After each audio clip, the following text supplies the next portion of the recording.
Mit navn er Sten Carlsen, og velkommen til mit atelier her i Frederikshavn. Jeg har efterhånden lavet et Frederikshavn-billede nogle gange, og jeg har sagt til mig selv, at jeg måske laver et hver år med motiv for Frederikshavn.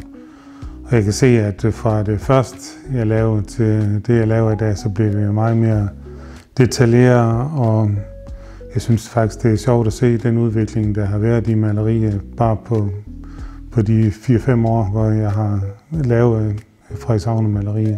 Selvom det er mange af de samme detaljer, der kommer med, så synes jeg, at der sker forandring for hver år.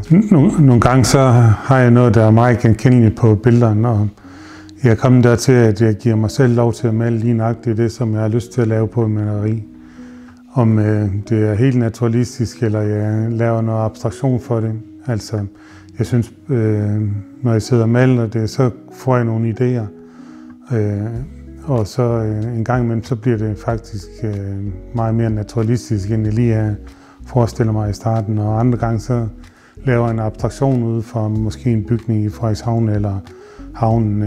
Det er jo ikke en til en, det jeg maler, men jeg synes faktisk, det er sjovt og befriende på den måde, som jeg er i gang med at male nu. At jeg giver mig selv fri rammer til at male det, jeg har lyst til. Det er meget forskelligt, hvordan jeg kommer i gang med et maleri. Nogle gange så kan der gå flere dage, hvor jeg går og tænker over, hvordan maleriet skal være. Og andre gange så starter jeg egentlig bare på malerier, og så lader det udvikle sig selv. Og så, når man kommer længere hen i processen, så er det som om, at det giver sig selv, hvor tingene de skal placeres, og hvad jeg har lyst til at få med. Men så nogle gange så overrasker malerier også, så lige pludselig så kommer jeg i tanker om nogle andre ting, jeg kan lave ved det, og det er jo det, der er sjovt, og at det er kreativt med, at man kan få nogle nye idéer, og så lade sig selv inspirere til at skabe noget nyt også. Jeg er aldrig i tvivl, når et maleri det er færdigt.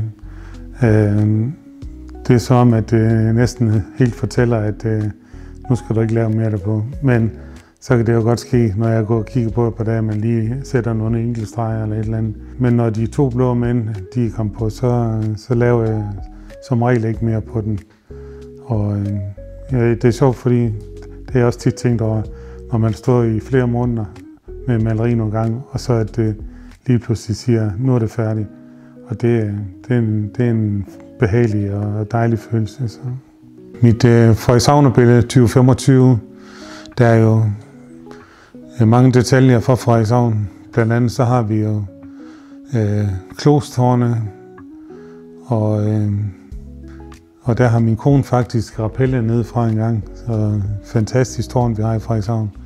Og så har vi symbol på når man kommer ind til byen ude fra Sæbia, og skoven ude i Bangsbo med udkigsposten, og vi har noget nede for Guldkysten og kommer videre ind til Frederikshavn Havn, hvor Krudttårnet ligger i forgrunden.